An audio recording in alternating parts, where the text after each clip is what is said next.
আজকের এই মতবিনিময় সভায় প্রধান অতিথি লোহাগড়া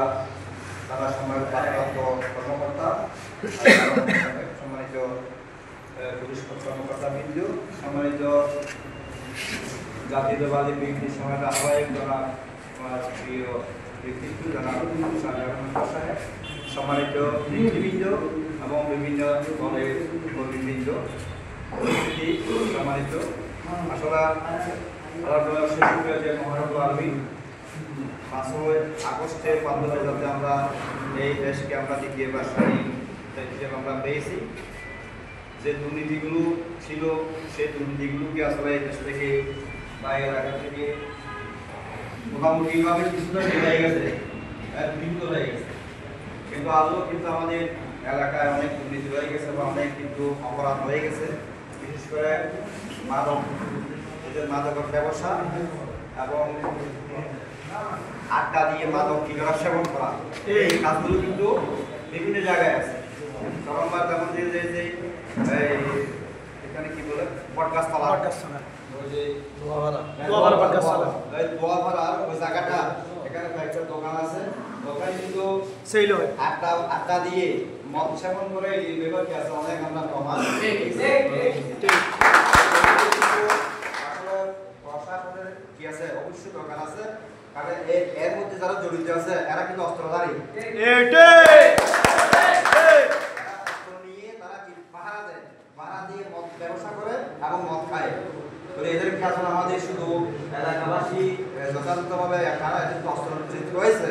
আমরা কিন্তু এলাকার মানুষ কিন্তু তাদেরকে নিয়ন্ত্রণ করা সম্ভব হচ্ছে না, এবং এরা ওর মালিকের সাথে এরাও কি আছে জড়িত আছে। আর বিশেষ করে এই যে অস্ত্রধারী কিছু সন্ত্রাসী, এই যে আমাদের রমজানের প্রায় শেষ পর্যায়ে ওই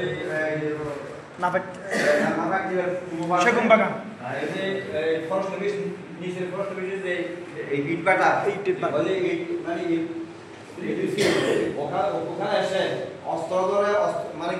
গুলি করে ওখান থেকে মানে সালাবাজি করছে। এই ধরনের কি আছে শুধু এখানে না, বিভিন্ন বাইরের ভাড়া আছে এবং ঠেলা বান্ধা আছে বা বিভিন্ন জায়গায় এটা যারা বড় ব্যবসায়ী আছে বা একটু টাকা পয়সা আছে এদের নিকট তারা কি দিয়ে বিভিন্ন দিয়ে এবং যেমন যে পদ্ধতি এলাকার বিভিন্ন তারা চাঁদাবাজি করেছে। বিশেষ করে আমাদের সম্মানিত আজকে কর্মকর্তা আছেন আর প্রশাসনিকভাবে তাদেরকে আসলে কিভাবে টাকা দেওয়া যায় বা কিভাবে তাদেরকে নিয়ন্ত্রণ করা যায় এই ব্যাপারে একটা আমরা একটু দৃষ্টি আকর্ষণ করছি। এভাবে বিভিন্ন কিছু সরকার বিভিন্ন জায়গায় শুধু দোয়া ভাড়া না, এই যে নাসিমতো ভাড়া ওই যে উত্তর পার্শ্ব কি আছে কিছু এই ধরনের মাইন্ডে যে ফটো ওয়াইসি বলে ওইখানে কিছু কি আছে, এখন যে দিকের প্রমাণে কিছু কিছু কিন্তু কি আছে সমস্যা আছে। এই মাদকের এই জায়গাগুলো কিন্তু আমাদের একটু চিহ্নিত করে এরা কিভাবে এদেরকে যারা মাদক ব্যবসায়ী এদেরকে যদি গ্রেফতার করা হয়, এদেরকে শাস্তির আওতায় আনা হয়, তবে আশা করি ইনশাআল্লাহ আমাদের মাদক ব্যবসায়ী এবং মাদক সেবনকে এই আওতায় নিয়ন্ত্রণ হবে আমি আশা করি। আমি সম্মানিত আমাদের আজকে প্রধান অতিথি আছেন, আমরা আসলে মোটামুটি বিচারের ব্যাপারে আমরা এখন দেখতেছি মোটামুটি বিচার মোটামুটি আমরা চেষ্টা করতেছি আমরা সহ এবং এখানে প্যানেল চেয়ারম্যান এবং এই ইউপি সদস্যরা সহ আমরা চেষ্টা করতেছি মোটামুটি বিচারের ব্যাপারে সমাধান করার জন্য। অনেক তো হবে না, সব লোক হবে না, কিন্তু আমরা সর্বাত্মক চেষ্টা করতেছি বিচারটা যাতে না হয় সেভাবে নিয়ন্ত্রণ করার জন্য বা সমাধান করার জন্য আমরা কিন্তু সর্বাত্মক চেষ্টা করে যাচ্ছি।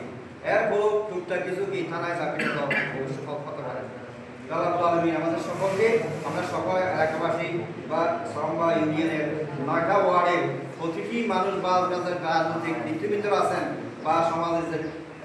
নিত্যস্থানীয় লোক ব্যক্তিরা আছেন, আমরা সকলে কি করি এটা নিয়ন্ত্রণ করার জন্য বা দুর্নীতি নিয়ন্ত্রণ করা এবং মাদক নিয়ন্ত্রণ করার জন্য আমরা চেষ্টা করি এবং প্রশাসনের সহযোগ সহ আশা করি ইনশাআল্লাহ আমরা এই নিয়ন্ত্রণ করার জন্য সম্ভব হবে। এবং সর্বাত্মক কিন্তু আমি কি কর্মকর্তা মহোদয়ের আমরা কি ক্ষমা করি আমার আসসালামু আলাইকুম ওয়া রাহমাতুল্লাহ।